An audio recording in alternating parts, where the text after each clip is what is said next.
Hello, everyone, and welcome to Marvelous Movie Mondays. And we are changing the layout, so I've got to put you on that side. There you go, with Kelsey and Dill. How's it going, Kels? It's going okay, Dill. Okay, It's I have a feeling that we are going to talk about the same thing at the beginning of this episode.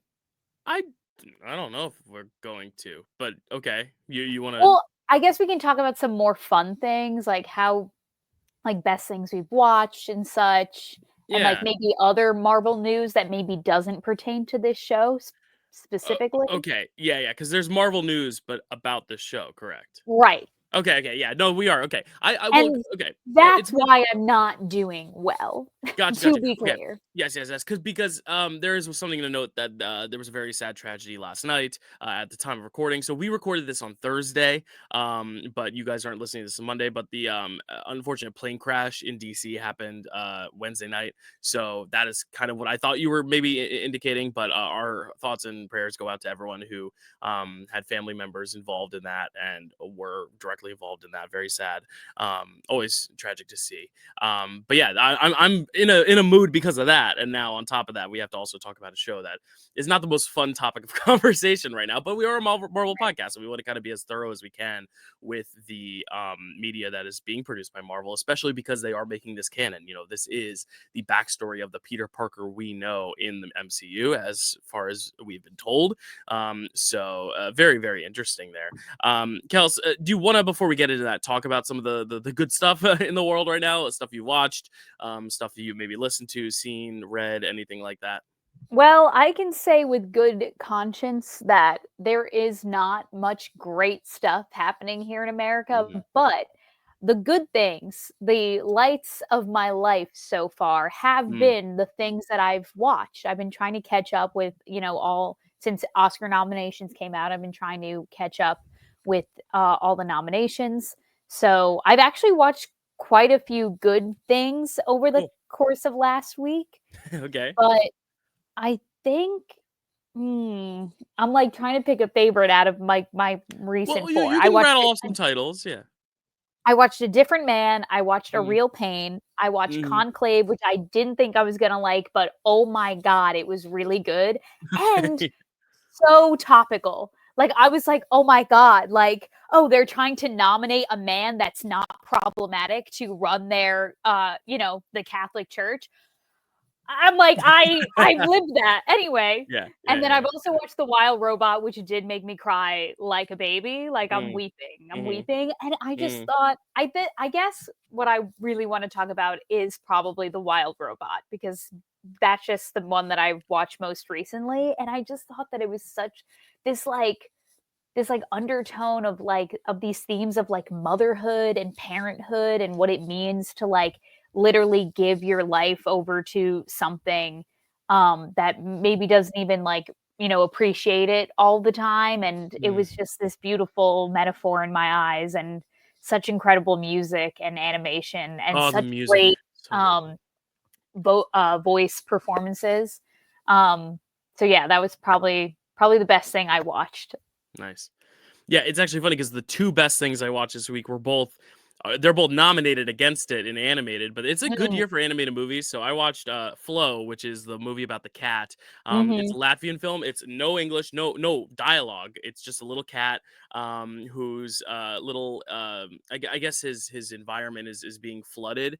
And it's he goes on this adventure. He runs into these other little animals. It has a very like homeward bound like quality to it. But again, these animals don't talk. It's one of those rare movies where it's a kids movie about animals, but they're not talking animals. It's just like as if we were watching them exist in real life. The animation's a little stodgy at times, but I really did like the whole like kind of narrative of it and all the kind of topical stuff it brought forward about climate change and global warming and all that shit, which also I think the Wild Robot also brings up in interesting ways, and Mhm. just how animals are affected particularly by environmental climate change. And then I also watched a movie called Memoir of a Snail, which is another international film nominated for Best Animated Film. It's in English, Mhm. but it is an Australian film.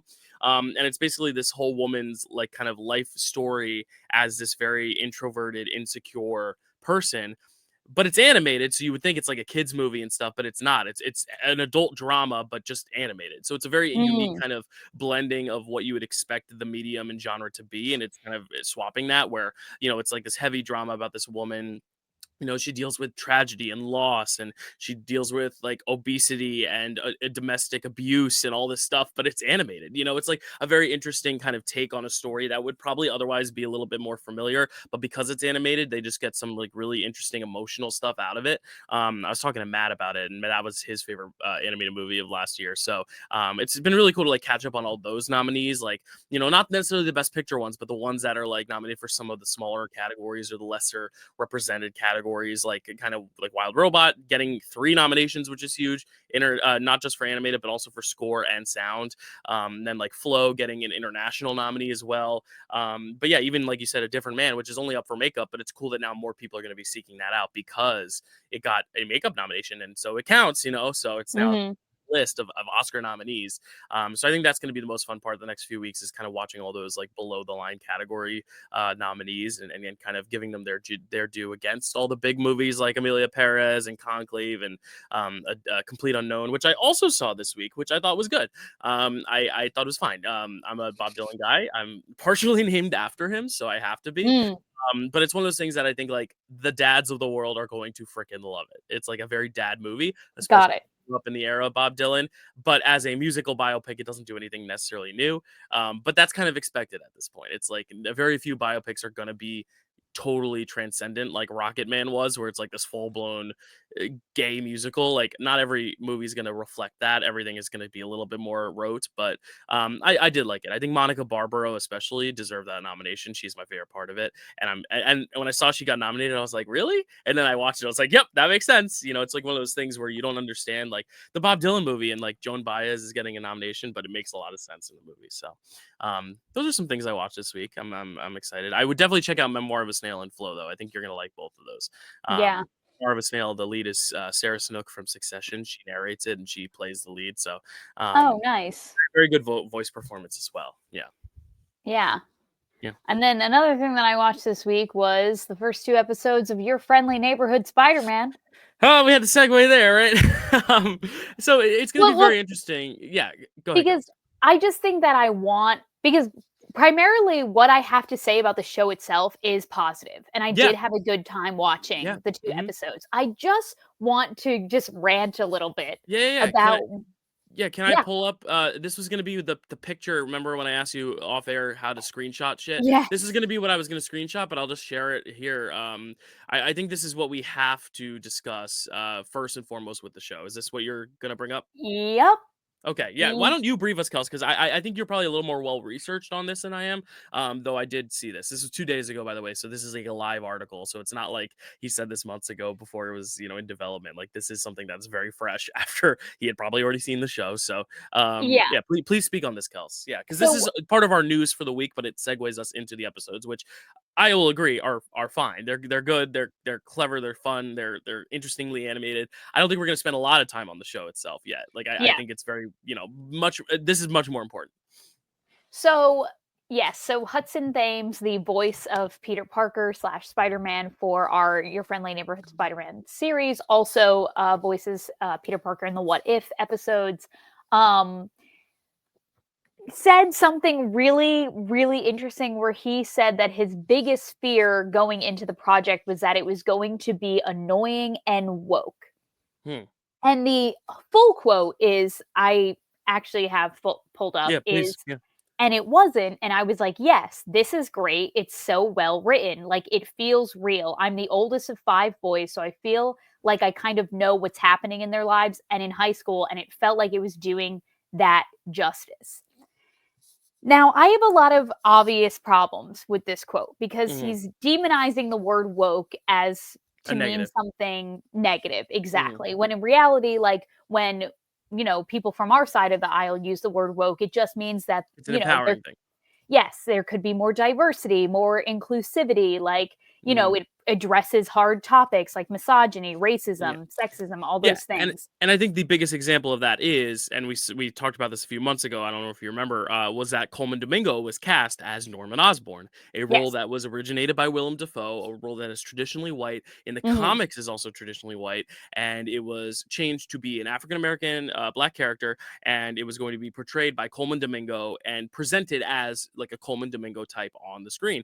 And I know there were a lot of people who were saying, this is just a woke choice. Why are you making Norman Osborn black? A lot of Mm. annoying fans were saying that. They're like, oh, this show's going to be woke. Yeah. We didn't think it was going to come from the star of the show itself. Right. So Kelsey, continue, because I just think that's an important talking point. So already the fan base was worried about this as well, but not necessarily Right. the star. Yeah. And not only am I annoyed that he said that, but I'm also annoyed because I don't know if it feels weird to you, Dale, but for me, after watching the first 2 episodes, I'm like, what was this guy even talking about? Because the show is woke. It's very You, woke. Yeah. his best friend is gay. His best friend and Nico is her name, makes a comment about how Norman Osborn, how could he make all this money if he had to be doing some like shady shit along the way? Like that's a very woke mentality. Like you said, Norman Osborn and now his son Harry are both black.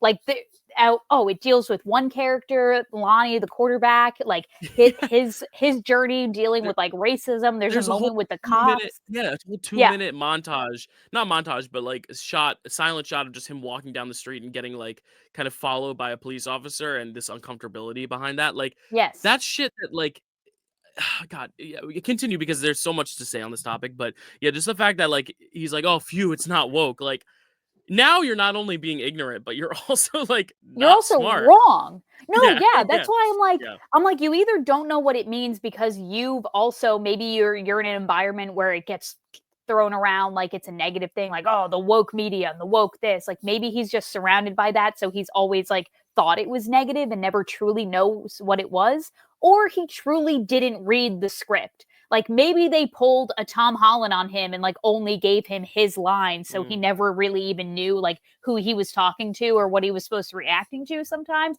I doubt that's it because he said he read it in the full quote. Or And he's a young so, guy who watched it while also texting on his phone, so he missed the scene where the kid gets pulled over by the cop, you know? oh, I'm glad you said that, Dill, because part of me was also like, all right, this sounds like some, 18, 19-year-old, 20-year-old nonsense. Like, let's see how old this guy is. He's 30 years old. He's a grown ass man. Oh, shit. There's no excuse. He's older than I did us. not know that. I did not know No, that's that. why I'm extra pissed because Mm. because the tone of his voice, you think that he's younger because he's playing a high schooler. So I thought he was younger. No, older than us. Okay, So question. that makes me think. Do you Go know ahead. how old, sorry, I cut you off, but do you know how old Tom Holland is? Tom Holland is also older than us, but I don't think by that much. I'm gonna guess that he's like 29, maybe. Okay, so the whole like we're gonna cast some more like authentic high schooler Peter Parker, that's all just nonsense now, right? Because that was the whole appeal, is like we're doing it in animated so we can cast an actual teenager as Peter, and then they cast a 30-year-old. Yeah. Okay. Um. Tom Holland's Tom Holland's 28. Real So quick. they said we're gonna get a more authentic young Peter Parker, and we're gonna cast an actor who's 2 years older than our live action one. Is that really what happened? Yeah. That's fucking crazy. Okay, keep going. Yeah, Sorry. he is. Yep, it says 30 years old, March Oh 19th, my gosh. 1994. Like Okay, so that was BS. there's no excuse. And so to give him the benefit of the doubt, I think it's more the the former option that I presented earlier is that he just doesn't know what the word woke means. Because if you listen to the rest of the quote, it sounds more like he was worried about it sounding like cringy or like sounding like a bunch of boomers sat down and tried to write Gen Z dialogue. Like he was afraid of it sounding disconnected from what actually being in high school is like today. And it sounds like he's like, "Oh, good. It actually sounds like a high schooler would talk and say these things and do these things." I Mm, think that's what he was more worried about than actually the messaging behind some of these plots and characters. But it's like, but then just don't say that. It's so easy to just be right. like, "Oh, I read it and I was like pleasantly surprised. It's great." You know what I mean? Like Yeah. why even say the word woke? Like are you just trying to like ignite like Are you like rage baiting or like, trying to ignite discourse online? Like, I just don't get it.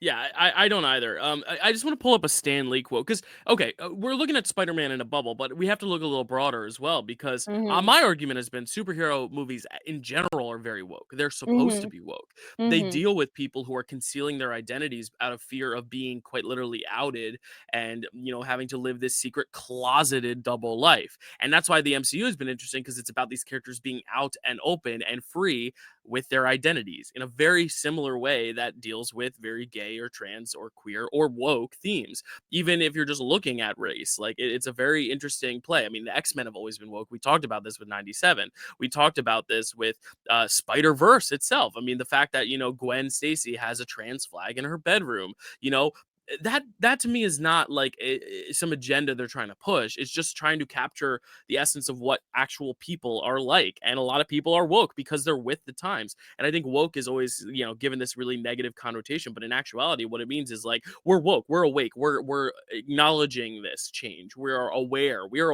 woke. I don't think it's necessarily negative, and I hate how people spin it as negative, and that's what you were trying to say. Like it's crazy to me. But I pulled up a Stan Lee quote. This is straight from him. Bigotry and racism are among the deadliest social ills plaguing the world today. That was something he took into all of his work, and that is something that is overtly woke. So to even say that like newer superhero media like Spider-Verse is woke, you got to look back years and years and years and decades because Stan Lee has been saying it for years now that has been like his core thesis is wokeness. So I don't even think it's a new thing either. That's what's even more baffling. It's not like Mhm. superhero genres already just immediately took a pivot toward being woke. They've always been woke. And I think that's what's so crazy about it that people are not willing to admit to themselves because either they missed the subtext or they didn't realize that, this has always been a thing. Yeah. No, yeah, 100%. And another thing Stanley said specifically about Spider-Man was that Spider-Man's face and body is covered head to toe. So that meant any kid could see themselves as Spider-Man. It didn't matter your race, gender, how you identified, who you loved. Like you too could also be Spider-Man because you could imagine him as anyone.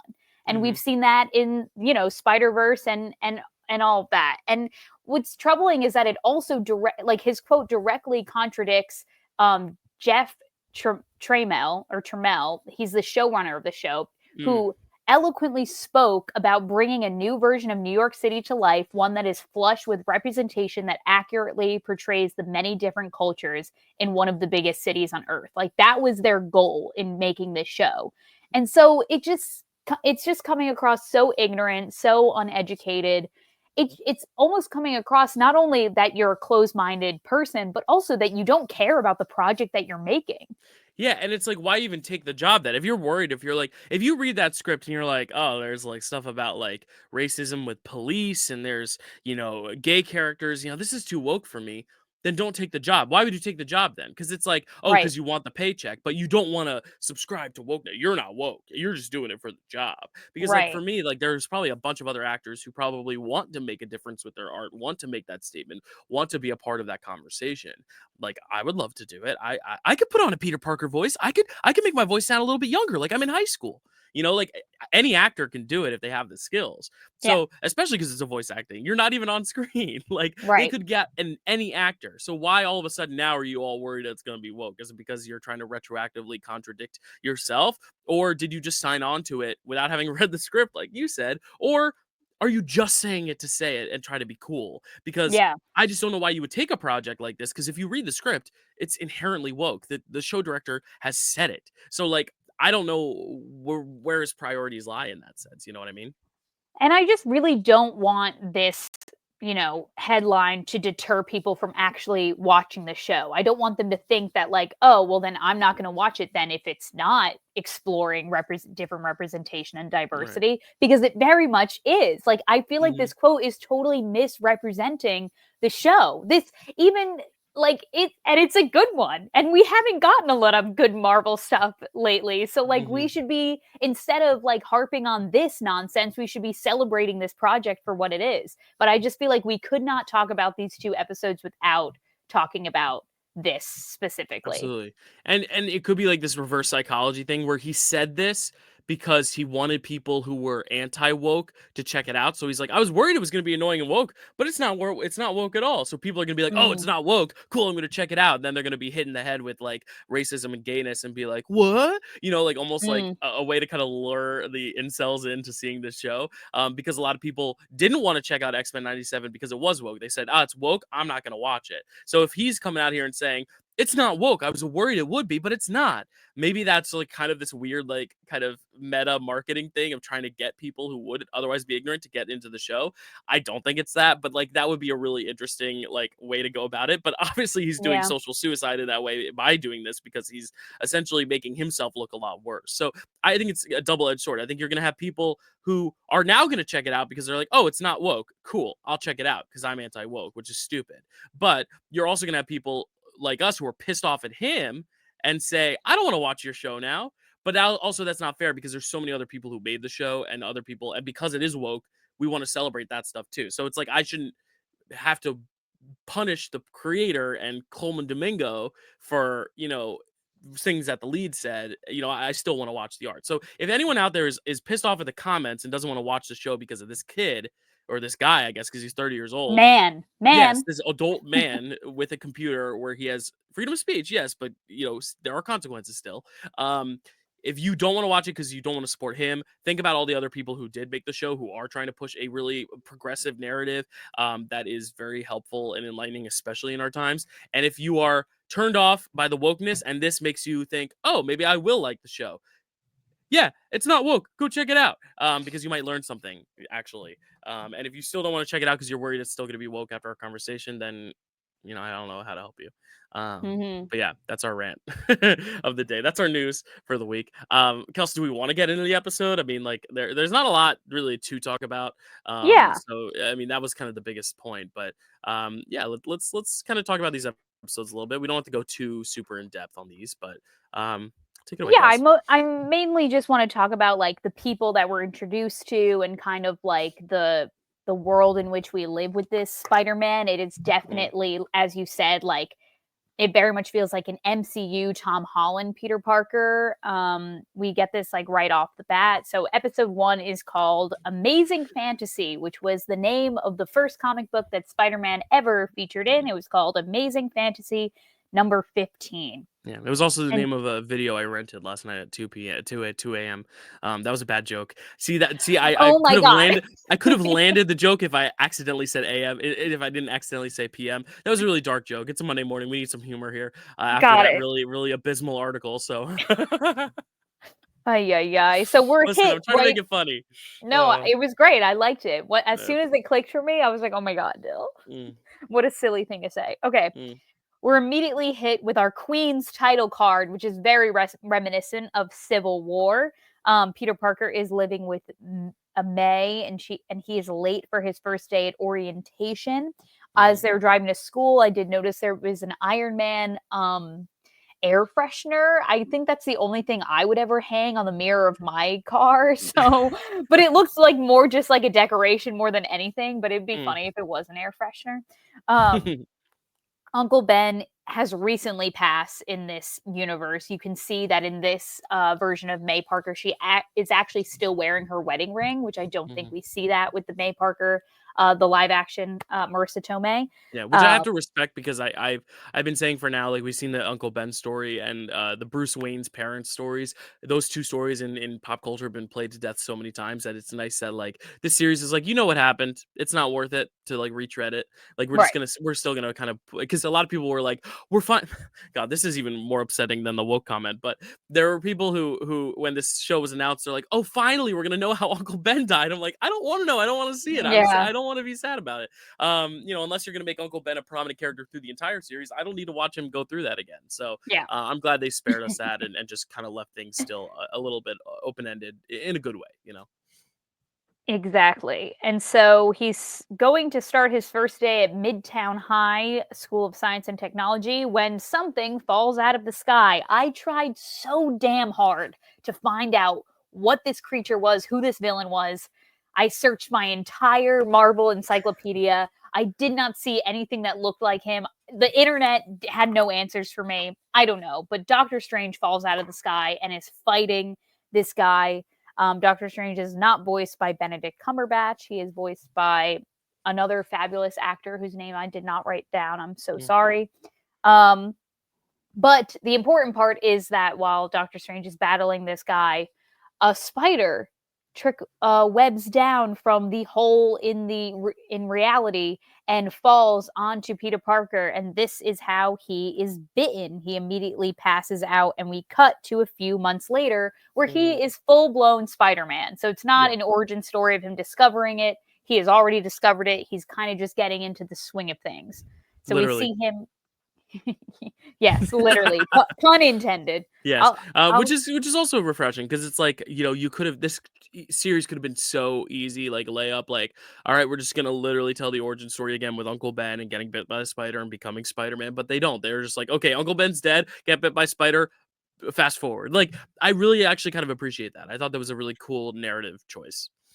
Yes. Yeah, me too. Yeah, it was just, like, paced really well overall, Mhm. I Yeah, felt. So these episodes flew. Like, I could have watched the whole series in one sitting because it does move very well. It yeah. doesn't feel like some of those what if episodes where you're like, all right, like next, So now he is going oh, right, he's late once again going to his new school, which is Rockford Bales High School, where someone is yelling down the street, "Help." He ends up saving Harry Osborn, which he's, like, this cool, trendy he's got, like, the braids and the bun and, like, earring Mm. and rings. I'm like, "Oh my god, Harry Osborn, you're so cool." Um and we were introduced to her earlier, but we now know that him and Nico are full-blown best friends. Mhm. Nico Minoru in the comics, I don't know why I said comics like that. The Uh, comics. in the comics, fled a cult and became a part of the Runaways in the comics, and her powers are she can summon a staff which gives her medical powers, but she can only summon the staff when she's bleeding. So that's Mm, what my encyclopedia told me. okay. Who knows if that's where her character is going to go here? And Peter runs into his crush, Pearl. Um, and so Nico is trying to talk him into asking Pearl out. She kind of makes this like sly remark about like, you better like beat me to it before I do. And so immediately I was like, gay, love it. Mhm. Um, and then during class, Peter Parker has to go off and be Spider-Man again. He catches a bus or a van rather right before it's about to hit a bus, which was also kind of like the exact same scene that Tony Stark shows Peter Parker in Civil War, like, "Oh, is this you?" like catching the van. So it was that moment from Civil War as Mhm. well, which was really Yes. cool. I just That's loved cool. all these little references. Yeah, like, Um, this is honestly, like, what I love about it is that the references aren't forced. You would have to, like, be a really dark diehard fan to remember that moment from Civil War, but because we mhm, do, it's nice, but it doesn't feel like it's trying to force it either. It's just like, "Oh, here's another little Spider-Man thing," It really does feel natural in a way that's not always like, I feel like sometimes Easter eggs, they're really trying to force shit, but here yeah. it's like, I feel like it was very tasteful. Yeah. And I also just love this take of Civil War from like Peter's point of view, everything that was Mhm. going on in his life before Tony Stark showed up at his door. Right, right. Um the only problem is that once Peter gets back to school, he has all this confidence to ask out Pearl, but he is too late because she has a boyfriend by the name of Lonnie Lincoln, who is the Mhm. star quarterback. Yeah. Um, they get partnered. Actually, Lonnie requests Peter to be his partner in science class, where they learn they actually have like a lot in common. He's a smart dude. They kind of start hitting it off as friends, which I really like Mhm. this take and how he wasn't, automatically going to be this like bully that picked on him. Right. And so we get this great montage, like you referenced earlier, Dill, of Lonnie going home to his house, which is he gets off at 125th station on the ACBD line, which I was very familiar with because I lived up there when I lived in New York. So I Mhm, was like, mhm. Lonnie, I see you. I Yeah. see you going to Harlem. Um, and so we get this montage of him looking obviously very uncomfortable. He's upset from the moment he has to walk away from Pearl in the school. So there's already this like loneliness that kind of like sets over him. And so he I just can't help but feel like he has this like disconnect between him and his like fellow peers at school because he does live so far away. Like he has to make this huge travel, whereas like the other kids probably just live in like the surrounding neighborhoods where he has to go to a different neighborhood. Um, and so we see this moment of him like, people are looking for a seat on the subway, but then an old woman with like her grandson or whatever, like is like, oh, let's go sit somewhere else. Like they don't want to sit next to him. Then obviously the moment where he's walking on the sidewalk, cop car, like not very subtly at all, pulls over next to him to see what he's doing and then continues driving on. Yeah. But it looks like he has a very nice home life. Like meeting his family was really nice. Like, mom, dad, little brother that he helps with his homework with. Just seems like an overall like good dude. Yeah. Immediately just like made me root for him, made me like Yeah. him. Favorite character in the show, I think so far. I think I also really like how it's not just a comment on racism and just like interesting racial dynamics in America, but it's also a great like kind of look at masculinity and this idea you're the quarterback at school. You have the girlfriend, you're popular, everyone looks up to you, but then when you leave that bubble, you're just as insecure as everyone else. You're kind of weak inside. You're timid. You're shy, and I like that because I think it shows that men can be vulnerable and that men have insecurities. And sometimes there's so much like especially within the superhero genre, as woke as it can be, there's a lot of that whole like machismo Captain America mentality of like I'm brave and I can conquer all, or even like in stuff like Harry Potter, and I feel like it's nice to get like this kind of side to a character that would normally be kind of typecast as the bully figure in a series like this, or as like this kind of strong, confident person, and showing this kind of more vulnerable side. I think it's a really cool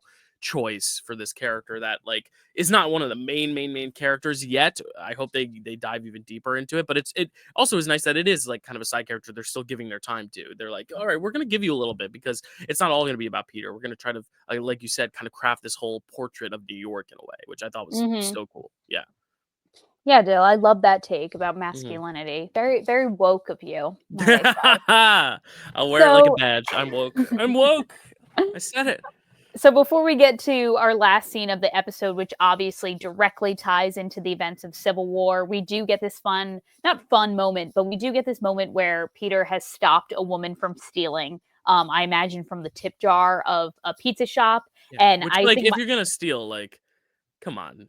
yeah, Aim a little higher than a tip jar at a pizzeria. Like, come on. she does seem very apologetic about it. She seems like she regretted it. She does say like, "Oh, I just lost my job. I'm so sorry. I don't know what came over me." So him, Peter, and the pizza shop owner both agree to just let her go and not press charges. My favorite part of this whole scene was, I don't know if you caught it, Jill, but there is a giant neon sign in the window that says "Pizza Time." Someone call Brian. And Yeah, I just knew that you would love that reference. So I do. then in the alleyway, after being rewarded with some pizza from the pizza shop man, he finds the DVD player in the dumpster. And then Alt J's Left Hand Free needle drop starts playing. And we Oh, would, yes. with your left hand free. Yeah, we would know this needle drop anywhere. Yeah. And then he walks into his apartment, tells May about the DVD player he found, and unbeknownst to him, there is someone sitting on the couch next to May. And because they were being so secret about it for like, the few shots that we had, I was like, it's not going to be Tony Stark. Who's it going to No, be? Who's but it going to be? they structure it in the same way. It's like the same Yes. exact camera, like where Yep. I know animated shows that's not a real camera, but like kind of the same cinematography of like, you're walking in back POV, walking through the hallway, turning the corner, couch, Aunt May, pan over. Like it was the same exact thing, which was such a cool thing if you know the MCU so well and you know that scene and the reveal, because that was a big deal in 2016. I remember it was the Hmm. first time Spidey was in the MCU. So I just thought it was so cool that they used this to introduce another big character, but also because I remembered who was in the show and who hadn't showed up yet, I knew exactly who it was going to be, and I was so excited. See, I completely forgot that he had been a part of it. So Mhm. then he turned around and said, "I'm Norman Osborn. Like, pleasure to meet you, Yeah, Peter," and he in said the it rich Coleman to so cool. Bingo voice. Yeah, yeah. I'm Norman Osborn. Like I was like, Yeah, yeah. oh yeah, like so good. I hope he fucking wins an Oscar this year. He won't, but I hope he does. Fantastic. I love it. So good. That is such a good casting because Mhm. the vocal quality of like Willem Dafoe and Coleman Domingo are so similar. So Mhm. I'm just like, it's so good. Yeah, they really That dig into their words when they y- talk. yeah, Yeah. yeah, yeah. Oh, so good. Episode 2, titled "The Parker Luck." It picks up right where we left off. Norman offers Peter an internship at Oscorp. That's what it's called, right? Yep. Hmm. At Oscorp, my next note immediately is Lonnie's a great guy. Peter watches a little. Oh yeah, Lonnie invites Peter to watch him at his football game, but he has to go to the first day of his internship, where oh yes, this is when. Sorry, I'm like, why did I write down a quote? This is when Nico tells Peter, "No one gets as rich as that guy without doing some shady shit along the way," which is when I was Hmm. like, oh, ding ding ding ding ding. Hmm. Yeah, eat the rich. Yeah, fuck yeah, Hmm. Nico. Hmm. Um, so then Peter gets sent to his lab where he meets his fellow interns alongside him. We meet Asha from Wakanda, Jean from Long Island, and Amadeus from the Lower East Side.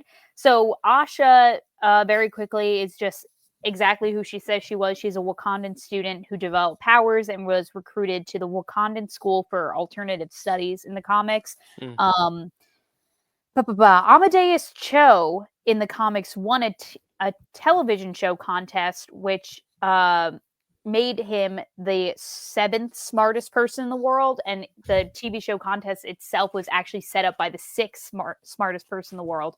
And Hmm. they kind of used this contest as a way to find like-minded people, who were just as intelligent as them.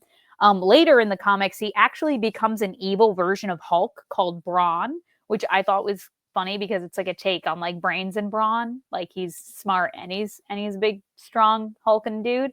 Anyway, um, Jean couldn't find anything about her. Got nothing. Hmm. Um, Happens. Sorry. I tried my best. Um, then we are introduced to Dr. Bentley Whitman, who is kind of in charge of the interns at Oscorp. And he, in the comics, is actually known as Wizard, and he is actually a Fantastic Four villain. Fun fact. Um, at one point, when Peter does something in the lab, he says something along the lines of like, "Oh, nothing gets by you, Hawkeye." So we know that Hawkeye exists in this universe, but I guess Yeah. Peter doesn't know who Doctor Strange was from the first episode. Yeah. Well, which okay, so this is the one part that having trouble with, because if this is like the MCU Spider-Man and this is his origin, he would know who Hawkeye was because the Avengers are well known. He probably wouldn't know who Doctor Strange is yet. The only problem is though, in Infinity War, he's meeting Doctor Strange for the first time. So by then, does he forget that he's already met him, or is this an alternate reality, or does he not connect the two that it's the same guy that he met that one time? That's the only part that's confusing because in that movie, he's like, "Oh, Doctor Strange, we're using our superhero names now, or made up Mm-hmm, names now." mm-hmm. So I think that's kind of where I was like, "Wait a sec, so wait, he's already met Doctor Strange though, or he will meet Doctor Strange for the first time in Infinity War." That's the one part where I'm Yeah, like, that continuity didn't always line up. But maybe it could just be that he didn't recognize him, doesn't have the stash anymore, something like that. But I don't yeah. know. There was a little nitpicky thing. But like the continuity, if this is the MCU version of Spider-Man, just an animated, then it makes Mm-hmm. sense that Hawkeye would be known. It's just the Doctor Strange thing is the confusing part of that puzzle. But maybe they'll clarify it. Maybe they'll just I don't Yeah. know. you know. I mean, Yeah. maybe it is a different universe where instead of Tony Stark going to him, it is Norman Osborn. So maybe he doesn't. He never gets involved. If he never meets Tony Stark, then he never gets involved with the events that Right. happen in Infinity Right. War. Yeah, You know I what I always mean? just assumed that this was before the whole Tony Stark thing anyway, like, that is gonna come later, like, this is just before that, Oh, but okay. it could be that, like, this is, like, if this had happened instead, almost like a what if in a way, Yeah. Oh, yeah, it's what I if. because that's what I always just assumed this show was the origin story of Tom Holland's Peter Parker just told animation, so I'm curious if that is still the goal or if this is supposed to be taken as its own separate thing. Either way, I don't think a lot of people are analyzing it when they see Doctor Strange and like, "Wait, don't they meet in Infinity War?" So Yeah. and again, they didn't really directly meet per se in this show. So I don't know. That's just one thing that I forgot to mention earlier that like kind of stick with me. I was like, wait a sec. No, They yeah, no definitely worries. would have known each other in Infinity. He would have been like, "Oh yeah, you were at my school." Yeah, Like yeah, I feel like that would have happened in Infinity War if it had actually gone down that way. But I don't know. yeah. I'm being nitpicky. We'll see. The interns get different assignments. Obviously, Peter has his eyes on robotics, but he is actually assigned to Dr. Carla Connors, who is in charge of energy research, which was pointed out to me online that it's actually Dr. Otto Octavius who usually is the energy research person. So in this universe, it's a little different. It's also obviously different because it's not Dr. Kurt Connors, it is Carla Connors, Yeah.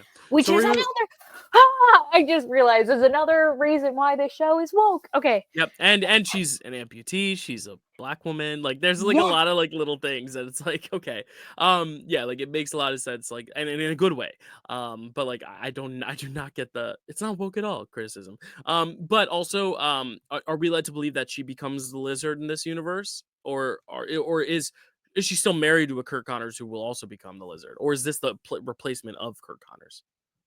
I don't know, but I really hope she doesn't turn into Lizard because I really like her a lot. Because Okay. she kinda, like later on in the episode, like, she has, like, Peter's back. Like, she's like, "No, I Right. sent him to get Yeah. supplies." Maybe she's a friendly lizard, you know? Your friendly Yeah, neighborhood lizard. your friendly neighborhood lizard, it's possible. Yeah, a little side quest, yeah, I love it. Um, so, yes. Sorry, I'm just looking at all my notes of people. Ba, ba, ba, ba.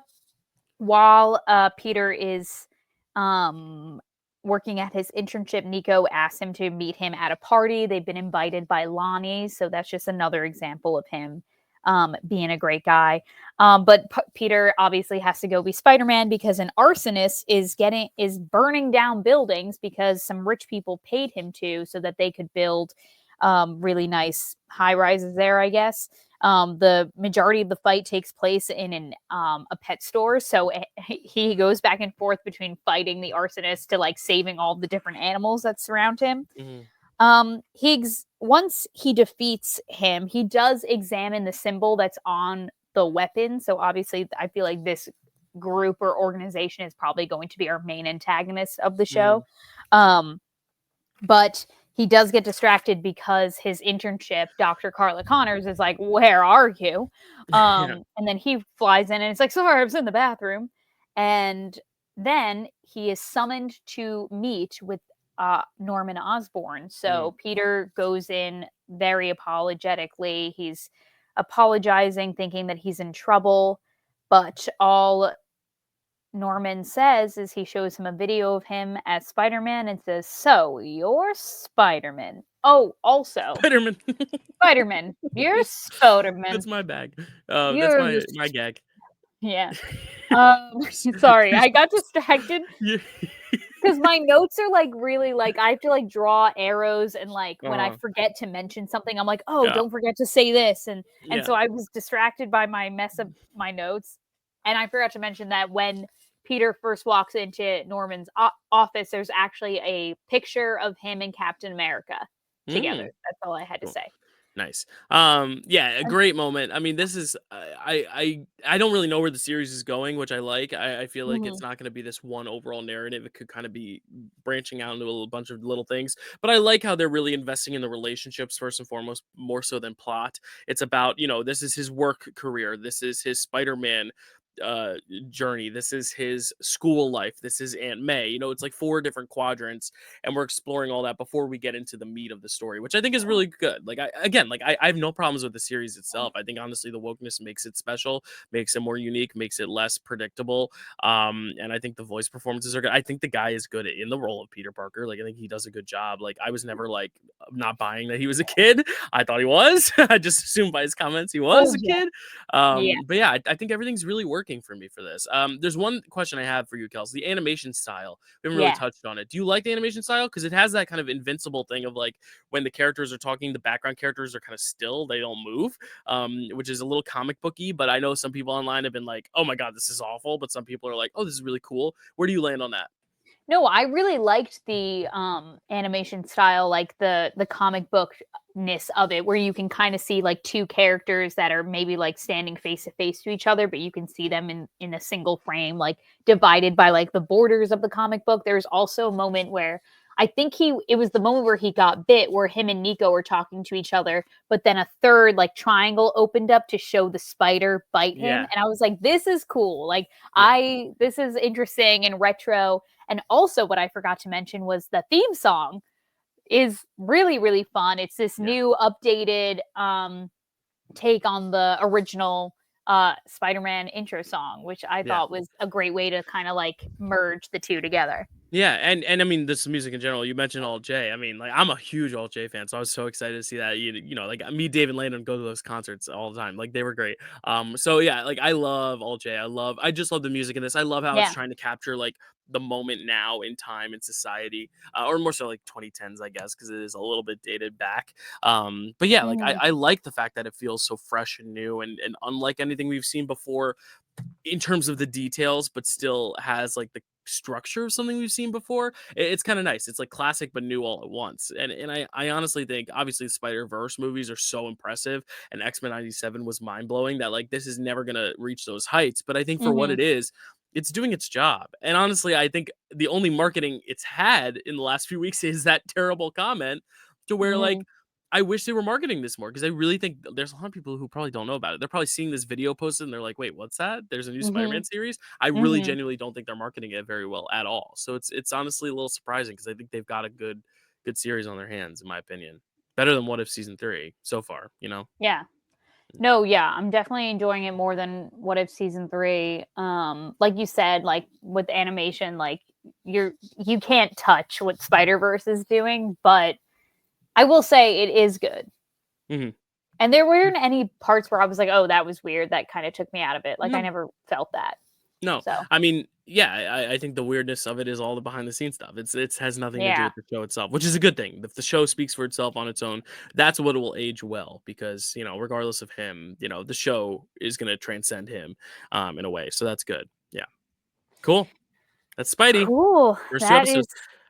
your friendly neighborhood Spider-Man. Yeah, I think we got 3 more next week, so we'll cover the 3 next episodes next week, and then for February, it's a little busy because 'cause we're gonna have our big showdown faction wars for trivia. We're also gonna have, Captain America: Brave New World coming out, and then we also do have to eventually catch up with Daredevil in some way, shape, or form, so, we're gonna hopefully get these Spider-Man episodes out in batches, so we'll do the next 3 next week, but then if we take a week off to do trivia or take a week off to do Captain America, we also need to bank some episodes for March, and then going forward in March, we'll tell you how the show is gonna go because 'cause we're making a few little tweaks. But otherwise, yeah, like this has been a surprising first 2 episodes, and I'm excited to keep watching, even with the little bad taste in the back of my mouth. But then like Coleman Domingo shows up, and I'm like, no, this is why I'm watching.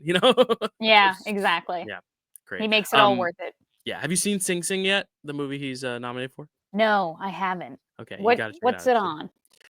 I don't think it's streaming right now, but it should actually be available to rent soon, I think. And it's in some theaters right now. But once it's available, check it out because I think you're gonna love that movie. It's about I don't know if you know what it's about, but it's about these prison inmates putting Oh, on a play that they write together as like this reform program of prison theaters to help reform these inmates, which is such a cool yes. story. And every actor Yeah. except for Coleman Domingo and Paul Raci in that movie is an actual inmate who's gone through the process and has now gotten out and is now like playing themselves as these characters, which is really cool. And then Coleman Domingo and Paul Raci are the 2 actors kind of anchoring it. It's really Mhm.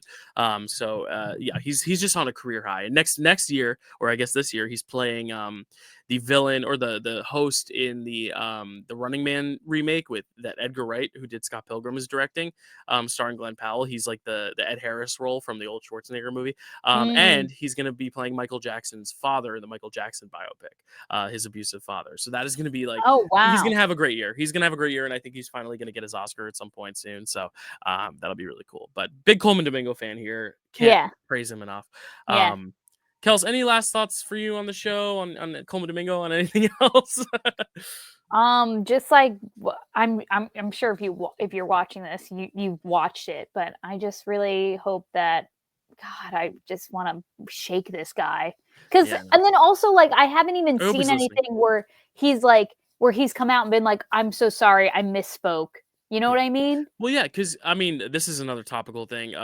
Carlos Sofia Gascon, who's nominated for Amelia Perez, kind of took to an interview and basically was talking about how a lot of Fernanda Torres's fans, she's another nominee for a movie called I'm Still Here. A lot of Fernanda Torres's fans have been, her social media platform has been attacking hers and having all this anti-trans, anti-Amelia Perez statements and all that stuff, which is technically breaking Academy rules because you're not allowed to use another nominee's name in any sort of negative slander campaign or whatever. And to their ears, it sounded like she was basically talking badly about another nominee by criticizing her fan base or whatever. And it was one of those things Mm, where I think she misspoke. She just more so meant generally that like you don't see her fans complaining, but you see like a lot of people complaining about Amelia Perez. I think people are complaining about Amelia Perez for other reasons too, not yeah, just because of her being a trans actress. But I also think, that's another example of like sometimes it's best to just not say anything. Like just kind of, just enjoy the ride. And I think yeah, that's the thing for Amelia Perez is now they're on such a defense that like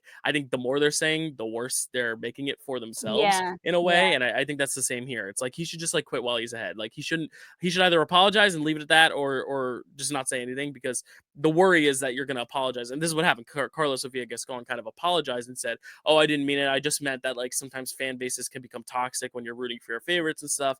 But you got to really be careful what you say because especially in this business, there's a lot of other actors who want that role, who want to play mhm, Spider-Man in an animated version of Spider-Man where they want a more realistic teenager voice. So like there's plenty mhm, of actors who could do it. So I think he's yeah, best to either just apologize and say that was a stupid comment, I'm done, or not say anything because if he tries to double down or tries to work around it and make a bullshit excuse, it's not going to work. Take Carlos Sofia Gascon's approach, apologize and then leave it, and then just shut up and wait till Oscars, and then hopefully you'll be okay. yeah, So yeah, and we're recording this as of Thursday, so I don't know if anything has changed on the Oscars front with Carlos Sofia Gascon. So more news might come out about it if the Academy does decide to interfere in any way. But yeah, sometimes it's best to just quit while you're ahead. And these big studios need better PR people, I think. Like to make sure yeah, that shit isn't said, that you don't accidentally slander another nominee up for your award or accidentally talk badly about the show you're the lead of. Like I think yeah. that's just where like these streamers like Disney Plus, Netflix, like they just got to get better people to make sure people aren't like talking negatively about their own projects or other people. Like that doesn't help the industry. Right, like, your quote or your tweet or whatever it is, like, should bypass, like, a team of people to be like, "Yes, good, you should say that." And if Yeah. one person's like, maybe don't say it by name, or maybe don't use this word," it would Yeah. be better. Yeah, But I absolutely. definitely have more empathy for Carla's situation because I imagine as like a trans woman, like she probably just receives so much hate all of the Yeah. time, Yeah. constantly. And the fact that she's in like the best actress category probably just pisses off a bunch of fucking Yeah. turfs Well, anyway. yeah, yeah, and I honestly think if she hadn't even mentioned Fernando Torres's name, it would have been fine. She could have Mm, just said there's a lot of people in my comments who are just like mm, so anti. Like I think the fact that she brought up another nominee's names, it's like, oh, it's mm, her fans who's doing this. Like that, I think is where it crossed the line. And I do sure. think there's such an interesting nuanced conversation with that. But yeah, it's just all about like being mindful of what you're saying and the details and how in depth you're saying them. We have a podcast. We've always been open from day one. We are very very critical of Marvel because we're fans. But we don't work for Marvel, so we have no obligation. If I ever were to get employed by Marvel directly, I probably wouldn't be on here talking about any shows negatively. I'd probably just retire from this. So it really is Yeah, just a matter of like just being mindful. I mean, like I don't like doing bad movie reviews anymore as is because like someday I might want to work for that person. So what I do is I leave it on Letterbox, where my last name's not even there, and I just kind of go about my day, and I'm not even that scathing on Letterbox anymore because I'm acknowledging that there's other people that like you never know who you're gonna work with someday. And so you just always got to be mindful. right. And then yeah, I mean we've all seen IO Debris Letterbox reviews. It's okay to not like something. You just don't have to make it a personal attack and direct a specific person about it. Is the best way to say it. So anyway, that's my tangent. Anything else, Kels? That was my soapbox. No, that's pretty much everything from me. Speaking of Cool. Letterbox, you can follow me there at Kelsey A. Kilp. That's Absolutely. my And that's my handle. yeah, and you can find me. I think I'm still. I just said I don't have my last name on there, but I am Dylan underscore Randazzo with Letterbox. But if you can't find me on Letterbox, it's a picture of Paddington it's a statue of Paddington on a bench. That's my profile pic. So follow me there. This weekend has been super Sundance heavy. So at the time you're seeing this, I've been watching all 17 of the movies I'm watching at Sundance, which is crazy to fit into 4 days. But you can follow me there and keep a track of everything I've been watching at Sundance, and then as I go into Oscar season, watching everything and keep up with Kelsey's Letterbox too, because it's always fun seeing what she has to say about all these Oscar movies. Otherwise, thank you guys so much. We'll be back with the next 3 episodes of Spider-Man next month, or sorry, next week, which is next month, I guess. Well, we're recording this in January, but you'll be getting this in February. So this month, I should just stop talking while I'm ahead. I'll take my own advice. Thank you guys so much for watching, and we'll see you next time. Bye.